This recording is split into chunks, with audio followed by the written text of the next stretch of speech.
नमस्कार, हेडलाइन के पीछे आपका स्वागत है। मैं हूं मनोज बनू। विस्तार से चर्चा करेंगे। संपादकों का एक खास पैनल इस वक्त हमारे साथ मौजूद है।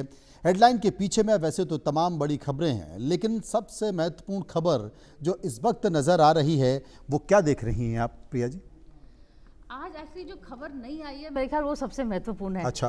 क्योंकि हमने देख लिया पिछले 2 हफ्ते चुनाव हो गए, सीएम्स बन गए बंगाल के, लेकिन अब जो कहा जा रहा था कि अगला बिग स्टेप होगा कैबिनेट फेरबदल। सब कह रहे थे बंगाल के चुनाव के बाद होगा, नितिन नवीन की न्यू टीम आएगी, बंगाल के चुनाव के बाद आएगी। अब चुनाव हो गया, अब वो टीम का क्या हो रहा है? ऑलरेडी रूमर्स चल रहे हैं, सब नहीं, ऐसा बता रहे कि शायद इसी महीने के लास्ट तक नितिन नवीन अपनी राष्ट्रीय कार्यकारिणी की घोषणा कर देंगे। हाँ, नितिन नवीन मेरे ख्याल में कर देंगे। कैबिनेट फेरबदल को थोड़ा वेट करना पड़ेगा, लेकिन एक का इम्पैक्ट दूसरे के साथ तो होगा ही होगा कि कौन से केंद्रीय मंत्री जाएंगे। अब अफवाहें शुरू हो गई हैं, कौन परफॉर्मर्स है कौन नहीं है। बड़े बड़े लोगों की हालत खराब है, बहुत हालत पूछते रहते हैं। पश्चिम बंगाल का जो परिणाम आया है, उस परिणाम के बाद तो बहुत सारे लोग घबराए हुए हैं कि पता नहीं किसको टिकट काट दिया जाए और किसको गाड़ी में बिठा दिया जाए, कुछ पता नहीं। शिक्षा के बारे में तो थोड़ा चर्चा है। हाँ, वो तो थोड़ा पता नहीं क्या होगा मंत्री, लेकिन काफी डिससैटिस्फैक्शन है। लेकिन कहा जा रहा है बंगाल में बहुत पसीना बहाया, इसलिए शायद वो पसीना काम आ जाए। हाँ, मेरे को लगता है शिक्षा मंत्री बंगाल के पहले चल रही थी, बट आई थिंक बंगाल के बाद जो बंगाल के जो परफॉर्मर्स है ना, मेरे ख्याल वो सब ने अपनी असल में शिक्षा विभाग के बारे में कहा जाता है ना कि वहाँ कोई भी मंत्री हो उसकी चलती नहीं है। वहाँ जो आरएसएस की एक टीम है वही शिक्षा मंत्रालय चलाती है। तो शिक्षा मंत्रालय, अब स्मृति के साथ यही हुआ, संघ के साथ झगड़ा होता रहा।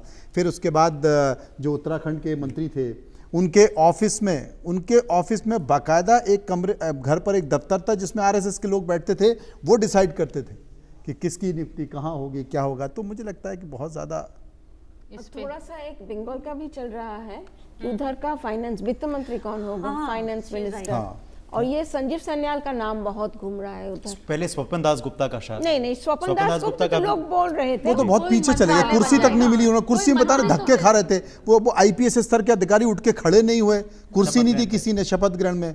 लेकिन संजीव सान्याल का नाम तो बहुत चल रहा है।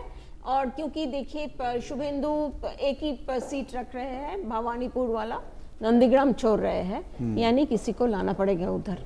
तो वही क्या नया फाइनेंस मिनिस्टर होगा बंगाल की, यानी संजीव सान्याल के इधर से दिल्ली से कलकत्ता जा रहे हैं। पर संजीव सान्याल का नाम शायद दिल्ली वाले तो बहुत चला रहे हैं, क्योंकि दिल्ली में उनकी काफी नहीं कलकत्ता में भी चल रहा है। हाँ, like Ashok Mitra type of figure. Ashok Mitra से तो क्योंकि यंगर है, डायरेक्ट कनेक्शन है प्राइम मिनिस्टर। ममता बनर्जी ने भी ऐसे ही एक किया था ना, वो यहाँ से अमित मित्रा फिक्की से ले गई थी, फिक्की से उनको लेकर गई थी वहाँ पे। तो शायद हो सकता है। मगर अगर राष्ट्र स्तर पर देखा जाए तो आप देखिए मनोज जी कि अभी बिहार में कैबिनेट विस्तार हुआ, वहाँ एक शख्स को जगह नहीं मिली, मंगल पांडे का भविष्य जो पूर्व में स्वास्थ्य मंत्री रह चुके हैं, संगठन में भी उनको काफ़ी को प्रभारी और प्रभारी का जिम्मा भी मिला है। तो क्या वो नितिन नवीन का हिस्सा होंगे, क्योंकि बिहार से ही आते हैं? तो क्या उनको नितिन नवीन की टीम में उनको स्थान मिलेगा या उनको कैबिनेट में स्थान मिलेगा? फिर आप देखिए अन्नामलाई, तमाम लोग ये चर्चा कर रहे हैं तमिलनाडु के नतीजों के पश्चात कि क्या बीजेपी ने एक मौका खोया है, क्योंकि अन्नामलाई यही एंटी द्रविडियन मूवमेंट को शुरू करने की कोशिश कर रहे थे, मगर वो आगे तक ले जा पाए, जो विजय ले जा पाए। तो क्या अन्नामलाई को जगह मिलेगी? इसके अलावा कुछ और ऐसे नाम हैं जो अभी आ सकते हैं केंद्र लेवल पर, जो माना जा रहा है। दो नाम तो मुझे लगता है कि मंगल पांडे और अन्नामलाई का नाम तो बता दिया, लेकिन बीडी शर्मा राष्ट्रीय महासचिव बन रहे हैं। छत्तीसगढ़ के जो होम मिनिस्टर हैं विजय शर्मा, उनका नाम भी तेजी से चल रहा है, वो यहाँ पर आ रहे हैं। विप्लव देव को राष्ट्रीय महासचिव बना रहे हैं। गृह मंत्री त्यागेंगे, छत्तीसगढ़ का गृह मंत्रालय त्यागेंगे, नाम उनका चल रहा है, क्योंकि इस बीच जो है वो भी अमित शाह के शार्प शूटर हो गए हैं, और अमित शाह जहां जहां बंगाल में घूम रहे थे वो उनके साथ घूम रहे थे।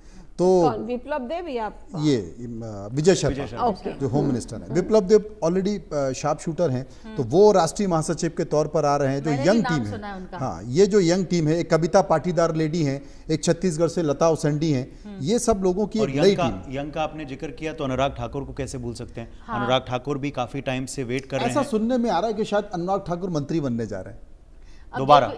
मैंने सुना था कि जेपी नड्डा ने उनको रोक रखी थी कि पार्टी में तो नहीं रखी, संगठन में उनको नहीं लाएंगे, पर अब जेपी नड्डा अध्यक्ष नहीं रहे, तो या तो संगठन बनेंगे या मंत्रालय। पर अनुराग ठाकुर का रिहैबिलिटेशन बिल्कुल, क्योंकि एक साल में हिमाचल प्रदेश के चुनाव हैं, तो यूपी पर भी फोकस रहेगा इस फेरबदल का, और हिमाचल पर भी रहेगा, पंजाब पर भी रह सकता है। यूपी में तो लेफ्टिनेंट गवर्नर बन गए आप कौन से, और हरदीप पुरी ऑलरेडी मंत्री हैं। सुनने में आ रहा है कि कोई ब्राह्मण चेहरा भी आ सकता है उत्तर प्रदेश से, because they want the Hindus in Punjab. तो ये सही बोल रहे हैं उदय जी। ये उदय के बारे में बताना चाहती हूँ। हम तो पॉलिटिकल पार्टीज की चर्चा करते हैं, हमारे पास दिल्ली की जो सोशल पार्टीज है ना पॉलिटिशियंस की, वो भी आ गया, इनसाइड खबर उनको वहां पे मिलती है। जी, अभी हाल ही में एक बहुत बड़ी शादी थी, हाँ। जहां हम गए थे, जहां प्रिया जी भी गई थी, नहीं पेज 3, अच्छा। संघ के एक काफी वरिष्ठ सदस्य संघ की हैं पार्टियां भी जो 5 स्टार में। पूर्व सांसद रह चुके हैं, राकेश सिन्हा जी, उनकी बेटी की शादी थी, वहां बहुत बड़ी गैदरिंग हुई थी, संघ के लोग भी आए थे और वहां सांसद भी आए थे और विपक्ष के भी कुछ सांसद थे वहां। नहीं, और लेकिन देखिए विपक्ष से कौन सांसद थे? मैंने राजीव शुक्ला ही देखे। राजीव शुक्ला जी थे, तिरुचि सिवा थे, अच्छा। अनुराग भदौड़िया भी सपा के नेता हैं, वो भी थे। सही नहीं, बोले। तो राकेश सिन्हा जी तो बहुत लंबे समय तक जो है संघर्ष कर रहे हैं, राज्यसभा लेकिन के। वो चाह रहे हैं कि केंद्रीय मंत्रिमंडल में हो जाए उनका, राज्यसभा भी लंबे समय तक रही, लेकिन पर अब जो तो नहीं रही। बेगूसराय के नेताजी हैं ना, जो हिंदू कट्टर हिंदू और वो भी थे, वो भी थे शादी में, मैं सरप्राइज था। होना ये पर वहाँ गिरिराज पे सिंह। एक अच्छी चर्चा चल रही थी, जो भी लोग, दिनेश त्रिवेदी भी आए थे जो, तो 2-3 जो पुराने कांग्रेस के थे जो अब भाजपा में आ गए, सब एक ही चर्चा कर रहे थे, दिनेश त्रिवेदी भी और वो 2-3 शख्स यूपी के हैं 2-3। उन्होंने कहा थैंक गॉड हम निकल गए, क्योंकि अब सब कांग्रेसी हमें बोल रहे हैं कि भाई आप तो निकल गए, हमारा क्या होगा। दिनेश त्रिवेदी, मैंने पूछा टीएमसी से अब कौन आएगा, कहता है अब तो रोड बंद, दरवाजा बंद, मतलब मैं आ गया, उसके बाद अब सबको मालूम है अब जो ऑप्चुनिस्टिक लोग आने वाले हैं। तो बीजेपी में भी कह रहे हैं कि अभी नहीं, जब जरूरत थी तब आना चाहिए था, तो जो ना मौकों का फायदा कर लिया तो ठीक है। एक बड़ा संकेत आया आज असम से, हिमंता ने कहा है कि मैं घुसपैठियों के खिलाफ महाअभियान चलाने जा रहा हूं, 80,000 घुसपैठियों को अभी तक मैं खदेड़ चुका हूं, बाकी के और खदेड़ने वाला हूं। वो बंगाल जा चुके, तो क्या बंगाल से ऐसा कोई महाअभियान घुसपैठियों को लेकर चलने वाला है? शायद शुरू होने क्योंकि की बहुत सारी भीड़ जा रही है सीमाओं की तरफ। शुरू होने की चांस है, क्योंकि जो हिमंत बोल रहे हैं वो एक्चुअली ज़्यादातर जो असम में जो जिनको बोलते हैं मियाँ, ज़्यादातर Bengali Muslim from Bangladesh, these are the people, लेकिन वो भाषा के कारण वो बहुत सारे बंगाल में भी आ सकता है। द थिंग इज, लेकिन अब शुभेंदु आ गया, शुभेंदु इसको एक बड़ा इशू ऑलरेडी बना लिया है। ऑलरेडी फर्स्ट डिसीजन क्या गया, वो बॉर्डर फेंसिंग, लैंड लेके हम बॉर्डर फेंसिंग, जिसको लेके बांग्लादेश बहुत चिल्लाना शुरू कर दिया। वो हो गया, वो उन्होंने कहा एक भी मौत हुई तो हम उसका जवाब देंगे। हाँ, वो तो और नहीं, बहुत सारे वो जो उधर जो इस्लामिस्ट पार्टी है जो, वो बहुत कुछ हम लोग इंडिया फिर से शुरू कर दिया बोलना, वो हम लोग इंडिया ले लेंगे, ये करेंगे, वो करेंगे, शुभेंदु के, और उसका गवर्नमेंट भी बोले है कि हम लोगों का कोई संबंध नहीं है शुभेंदु से, हम लोग दिल्ली से बात करते हैं। तो ये सब चल रहा है, धीरे धीरे पक रहा है, लेकिन अभियान जो होने ऑलरेडी ये लोग बोल चुका है हम लोग नहीं देंगे। वो जो बेनिफिट्स जो है, जो SIR से जिनका नाम डिलीट हो गया है, उन लोगों को कोई बेनिफिट्स नहीं जाएगा। नहीं, और लेकिन स्कीम रिपोर्ट कुछ करने की भी एक प्रक्रिया होती है ना। Step towards a national register हाँ। NRC, इसी के बारे में सबको थोड़ा चिंता है कि बेनिफिट्स नहीं देंगे, हल्के हल्के सारा। नहीं, लेकिन ये जाएंगे कहाँ? आप ऐसे डिपोर्ट तो कर नहीं सकते एकदम अचानक से, जैसे भेड़ बकरियों को आप लेके जाते हैं ऐसे ऐसे करके गए और सीमा पे लेके छोड़ दिया, ऐसे तो कर नहीं सकते। तो वो कह रहे हैं 80,000 तो मैंने खदेड़ दिए। देखिए, ऐसे मैसेज करोड़ों की संख्या में बंगाल में है, ऐसे लाखों की संख्या में। जो जेन्युइन वो बांग्लादेशी है जो ऑलरेडी ना बहुत सारे धीरे धीरे चले जा रहा है। ये तो खबर आना शुरू हो गया था, अभी हो रहा है धीरे धीरे रात के अंधेरे में। कहाँ चले जा रहे हैं? दिल्ली आ जा रहे हैं या बांग्लादेश चले जा रहे हैं? बांग्लादेश चले जा रहा है, और महाराष्ट्र चले जा रहे हैं, हैदराबाद चले जा रहे हैं, आंध्रा चले जा रहे हैं, बांग्लादेश वापस जा रहा है, ऐसे भी खबर मेरी जानकारी है कि देश के बाकी हिस्सों में भी चले जा रहे हैं। देखिए, उधर भी तो शुरू होगा फिर, है ना? प्रॉब्लम तो है चारों तरफ। क्या सारे दक्षिण में बस जाएंगे अब? क्योंकि वहां की सरकार तो इस पे कुछ कर नहीं रही है। आप क्या सोचती हैं दिल्ली में नहीं है? आप क्या सोचती हैं दिल्ली NCR में नहीं है, गुड़गांव में नहीं है, नोएडा में नहीं है, निठारी में नहीं है, सभी जगह भरे पड़े हैं। कैसे आज तक तो चिन्हित भाई NCR तो NRC तो सभी जगह लागू है, कहाँ उनकी गिनती हो रही है? बहुत सारे हैं, लेकिन ये भी बात है कि बहुत सारे वो जो बॉर्डर एरिया में जो बैठे हैं वो काफी सारे बांग्लादेश भी गए हैं, ये भी बात है। ये भी है एटलीस्ट बंगाल मीडिया से तो खबर तो वही आ रहा है। हाँ नहीं, एक्चुअली जो मुद्दे जो इन्होंने उछाले थे स्टेट चुनाव में, क्या ये अब आगे भी करते रहेंगे? हर इलेक्शन में अब इसी तरह के चुनाव लड़े जाएंगे या यूपी में? लोग कहते चुनाव के बाद भूल जाते हैं, ठंडे पड़ जाते हैं, मतलब एकदम पीक पे हिंदुत्व और घुसपैठ।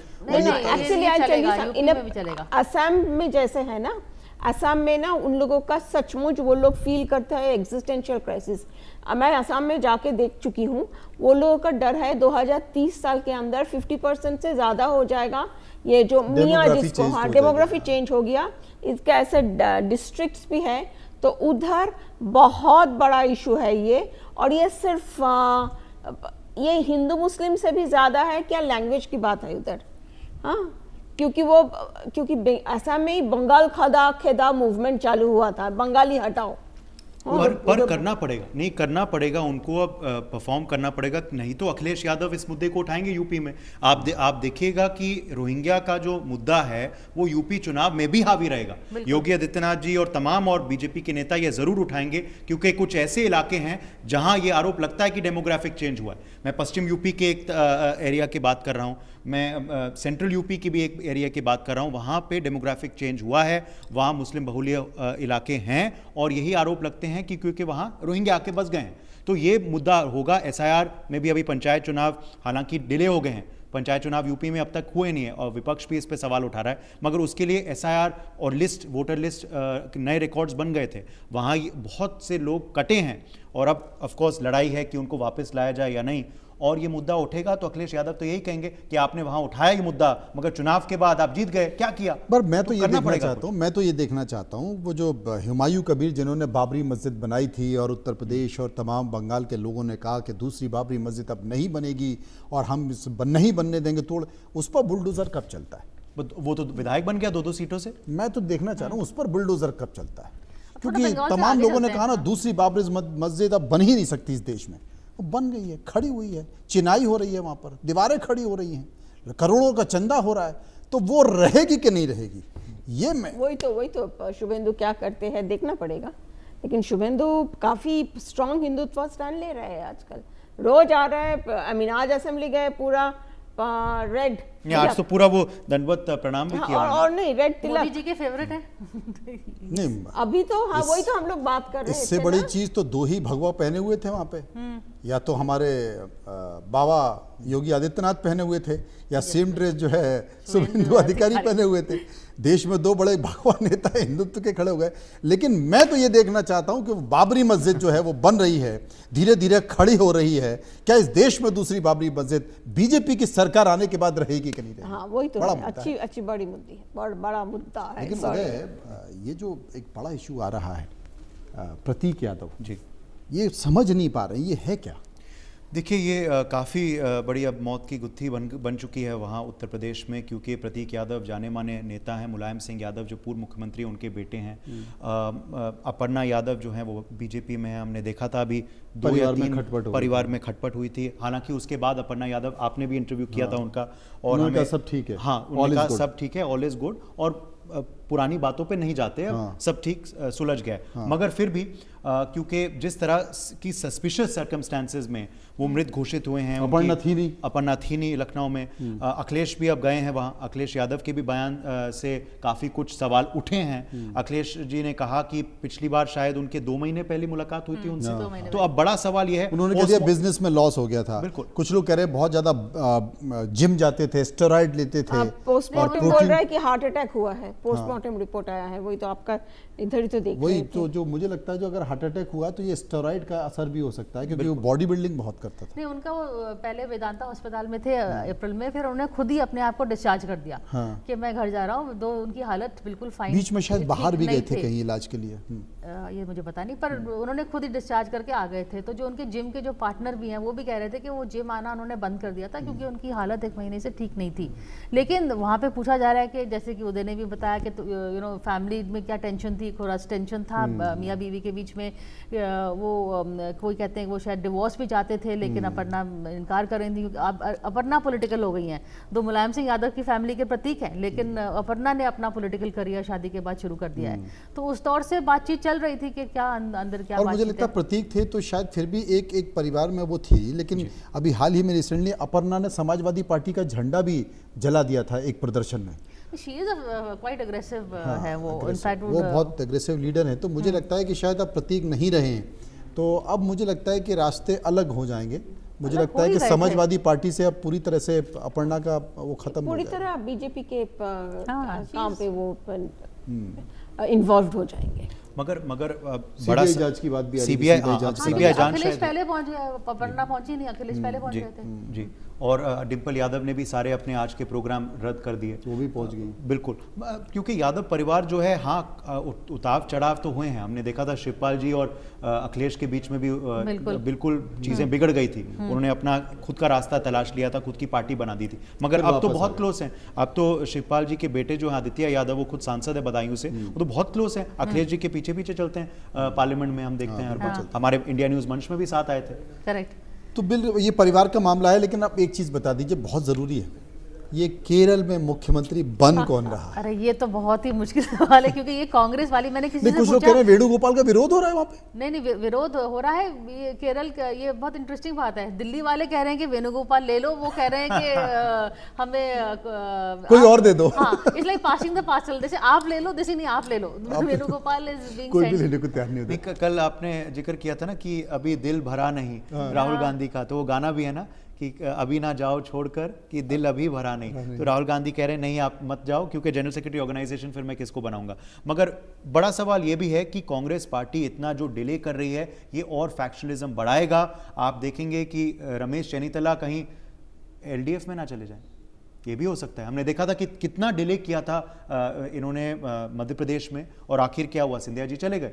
हमने देखा है कि जितना डिले करते ये हैं रमेश उतना चन्नीथला भी उसी पूरी कोटरी के ही नेता हैं जो पुराने लीडर हैं। और तो मुझे लगता है कि सही कह रहे हैं कि एक पुराना नेता और ना चला जाए नारा होकर, क्योंकि जितना आप देर करते हैं ना उतनी तलखियां बढ़ जाती आप ये एक हफ्ता देखिए प्रिया जी, एक हफ्ता देखिए, इस एक हफ्ते में बीजेपी ने कैबिनेट विस्तार बिहार में कर दिया है, यूपी में कर दिया है, 2 शपथ ग्रहण करा दिए हैं। अब चर्चा हम कर रहे हैं नितिन नवीन की टीम पे, और यहाँ पुडुचेरी भी हो गया, पुडुचेरी भी हो गया, और यहाँ एक मुख्यमंत्री नहीं हो। लेकिन गवर्नमेंट कब तक बनना है? जी प्रिया जी, डेट तो होगा, कब तक है वो?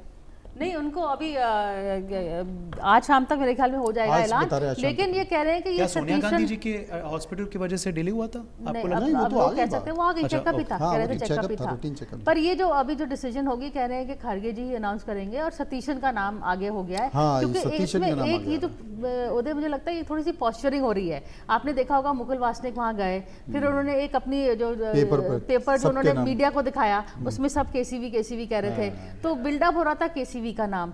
फिर यहाँ पे आए तो फिर अब वो ऐसे होगा कि त्याग, राहुल गांधी को त्याग बड़ा पसंद है, कि केसीवी जो ऑलरेडी तो थे एमएलएस के चॉइसेस, पर उन्होंने अपनी सीट अपनी उन्होंने कहा मैं संघर्ष पसंद करना चाहता हूं, सत्ता की, और सतीशन नई पीढ़ी को आगे करने के लिए फिर, क्योंकि ये फिर केसीवी को, क्योंकि खड़गे का अध्यक्ष पद अगले साल खत्म होने वाला है, तो ये उसके लिए देखिए कि वेणुगोपाल ने इतना त्याग दिया, तो चलो अगली बारी वो बिल्डअप नैरेटिव हो रहा है। ये त्याग की परिभाषा तो कांग्रेस पार्टी में है ही। बहुत पसंद सोनिया गांधी जी ने परिवार को, सोनिया गांधी ने त्यागी थी। तो ये क्या बिल्कुल हम जो देख रहे हैं, इज इट एक्चुअली संघर्ष हो रहा है, या ये बड़ा कोरियोग्राफ्ड हो रहा है कि केसीवी का नाम करते करते सतीशन को कर देंगे, लेकिन केसीवी को मॉरल हाई ग्राउंड मिलने वाला है। और ऑल्सो एक और बात है, ही इज एन एमपी, वो अगर एमपी सीट खाली करेंगे तो फिर कांग्रेस के नॉट अफोर्ड टू, और क्योंकि सुधाकरन को नहीं लड़वाया था, ये कह के कि आप एमपी हो, तो अब उपचुनाव में को नहीं लड़ाया था, तो आप उपचुनाव में कैसे आप केसीवी को, that is bending the rule, वो नियम को आप तोड़ रहे हैं फिर। हाँ, मतलब तोड़ तो सकते हैं, but end of the day और शायद ये भी कारण हो कि एक मैसेज जाएगा कि राहुल गांधी के बहुत क्लोज हैं, हमेशा उनके साथ रहते, तो इसलिए सीएम बन गए और उसका फायदा उठा गया, ये वो पुरस्कार मिल गया। तो लेकिन ये तो वेरी डिमोरलाइजिंग भी है, क्योंकि एमएलए की किसी को नहीं सीएम बनाया, दिल्ली से ले गए, ये भी तो डिमोरलाइजिंग है, बहुत गलत मैसेज है। प्रियंका गांधी की पसंद कौन है? हाँ, सतीशन, यही मैं कहने वाली थी। सतीशन है, और मुस्लिम लीग जो वहाँ पर जो एमएलए हैं वो भी सतीशन के साथ हैं। अब ये मुस्लिम लीग का मसला बहुत प्रॉब्लम आएगा क्योंकि उनके पास 22 MLAs हैं, इनके पास 63 हैं। तो क्या सुनने में आया कि मुस्लिम लीग कहती है कि आप जो CM आपका होगा, होम मिनिस्ट्री हमें दे दे। अब मुस्लिम लीग को होम मिनिस्ट्री देंगे तो आपको पता है यूपी चुनाव में क्या बात चलेगी। तो योगी जी क्या करेंगे? योगी जी क्या देखिए, पता है, गृह मंत्रालय उनको दे दिया, सारी पुलिस उनको दे दी, सारी धारा उनको दे दी। ये बड़ा सवाल है, ये बड़े सवाल है उदय। मुझे लगता है कि कांग्रेस में थोड़ा सा भी बहुत क्लियरिटी नहीं है अभी भी। नहीं, क्लैरिटी नहीं है। और ये है कि कांग्रेस पार्टी जितना डिले करती है, जैसे मैंने आपको कहा कि फैक्शनलिज्म बढ़ता है। आप मौके देते हो बीजेपी को तंज कसने के लिए। और आप देखिए, ये मुस्लिम लीग का आप जिक्र करें, ये नहीं कि आप अहम मंत्रालय उनको दे दोगे तो आप मुस्लिम लीग बन जाओगे। आप देखिए उनके इतने जो जीते हुए विधायक हैं वो तो सारे मुसलमान ही हैं। कांग्रेस पार्टी के 2 विधायक हैं बंगाल में, दोनों मुस्लिम हैं। आसाम में उनके सारे जो विधायक आए हैं सिवाय एक हिंदू है। वो तो इस वजह से दीदी का मुझे कोई बयान नहीं सुनने में आ रहा है। दीदी क्या कर रही है दीदी? दीदी कल एक मीटिंग बुलाई थी। हाँ। वो 80 सारे MLAs, क्योंकि दीदी को एक तो बात हो गया, क्योंकि कोई छोड़ के ना चले जाए, टूट ना जाए TMC।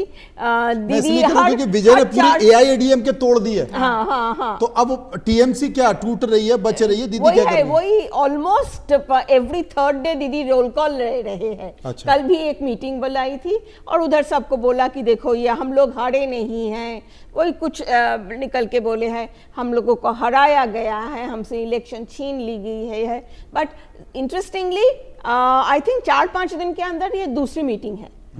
तो फिर मुझे लग रहा है कि मुझे नहीं, बात ही यही चल रहा है कि वो परख रहे हैं सबको, कौन जाएगा कौन रहेगा। अभी आप विजय का जिक्र कर रहे थे, वहां तो सवाल उठ रहा था कि क्या 118 ला पाएंगे? 144 ले आया। हाँ, वो पहले से मुझे काफी दिनों से तय हो गया था कि AIADM के टूटेगी और वो ज्यादातर 20-22 विधायक 25 विधायक उधर चले जाएंगे। ये तो फिर इतना डिले क्यों हुआ राज्यपाल द्वारा? ये राज्यपाल का रोल, सच्ची में राज्यपाल का रोल, सही बोल रहे हैं आप तो अच्छी तरह से जानते ही हो। अच्छा, मैं एक चीज अब कहना चाहता हूं कि हमेशा हम आपको बताते हैं कि हमारा शो जो है वो सटीक खबर आपको देता है। जैसे हमने आपको बिहार में दी थी कि वहाँ निशांत कुमार जो है उप मुख्यमंत्री नहीं बनेंगे, मंत्री बनेंगे, वही हुआ। हमने दोनों JDU के उप मुख्यमंत्रियों के नाम दे दिए थे और ये कहा था आपको कि JDU के 2 उप मुख्यमंत्री बनेंगे। अब आप देखिए कि सिर्फ सटीक खबर नहीं मगर इंपैक्ट भी होता है हेडलाइंस के पीछे का। जो हम चर्चा यहां करते हैं उसका असर होता है। आज देखिए, कल हमने क्या असर किया था, और जयता जी के नहीं 0.01% ही है, मगर वो 0.01% भी क्यों होना चाहिए? अगर प्रधानमंत्री जी ने कहा है कि कटौती होगी तो होगी। आप कल हमने चर्चा की, आज आप देखिए कि कितने राज्य के मुख्यमंत्रियों ने ऐलान कर दिया। गृह मंत्री, राज्यों के मुख्यमंत्री और मनोज जी ने कहा था 100 गाड़ियों के वाहन लेके आए थे निगम मंडल। कल मोहन यादव ने आदेश निकाला 700 और एक आदेश निकाला कि ये निगम मंडल के अध्यक्ष जो बन रहे हैं ये उसके बाद स्कूटी पे, उसके बाद ई-रिक्शा पे, मंत्री लोग ई-रिक्शा जा रहे हैं, स्कूटी पे जा रहे हैं, मेट्रो पे जाके सेल्फी खिंचवा रहे हैं, मेट्रो पे जाके जज साहब जो है साइकिल से जा रहे हैं, साइकिल चलाते हुए जज साहब जा रहे हैं। कितना दिन? हाँ, ये भी देखना पड़ेगा। बट इम्पैक्ट तो हुआ है, इम्पैक्ट तो हुआ है जो हमने कल। लेकिन देखिए साहब, मोदी जी ने कहा था कि सोना सस्ता होना चाहिए, मतलब सोना ना खरीदें और सोना खरीदने से भी बचें। तो उस दिन 1000 रुपए सोना गिरा, लेकिन उसके बाद जो ऊपर चढ़ा तो अब वो रुकने का नाम नहीं ले रहा, ऊपर ही चढ़ता जा रहा है। ये उल्टा हो गया। जब गिरा किसने खरीदा? हाँ, ये बड़ा सवाल है। लोग कह रहे हैं किसी ने बल्क में खरीद लिया, कोई कह रहा है कि किसी ने बक्से भर भर के खरीद लिए। नाम का भी खुलासा करेंगे जब सबूत आ जाएंगे। तो ये बड़ी बात है, किसी ने भर भर के खरीद लिया जी। ये तो अमेरिका में होता है। डोनाल्ड ट्रंप कुछ ट्वीट कर देते हैं, वहाँ शेयर बाजार में उछाल आ जाते हैं और वो कहते हैं कि पहले ही वो बता देते हैं कि मैं ट्वीट करने वाला हूँ, तो जिनको शेयर खरीदने होते हैं वो खरीद लेते हैं। मगर अभी तक नहीं पता कि किसने खरीदा। पर ये जो एक बड़ा इंटरेस्टिंग चीज चल रही है ट्विटर में या एक्स में कि जो सब जस्टिफाई कर रहे हैं कि प्रधानमंत्री ने बोला, तो सब कांग्रेस और ऑपोजिशन कह रहे हैं कि प्रधानमंत्री कैसे बोल सकते हैं सोना खरीदो नहीं खरीदो, तो उनको तो विपक्ष करना ही अपोज। तो उन्होंने, किसी ने हिंदू का अखबार की छापा फ्रंट पेज, जब इंदिरा गांधी ने 71 में बोला, हाँ, एक सर्कुलेट पर लेकिन वो फेक निकला। फेक है, वो फेक है। वो लग रहा था कि फेक है, क्योंकि अगर आप उस पर फोटो देखेंगे ना इंदिरा गांधी की, तो इंदिरा गांधी की फोटो से पता चल जाएगा कि फोटो AI से बनाया हुआ है। वो सबसे बड़ी चीज़ है। खैर, हमने चर्चा की हेडलाइन के पीछे में कि वाकई चल क्या रहा है, कॉरिडोर में क्या चल रही है, पॉलिटिकल कॉरिडोर में क्या चल रहा है। हम चर्चा करते रहेंगे। फिलहाल इतना ही। सबका शुक्रिया, नमस्कार।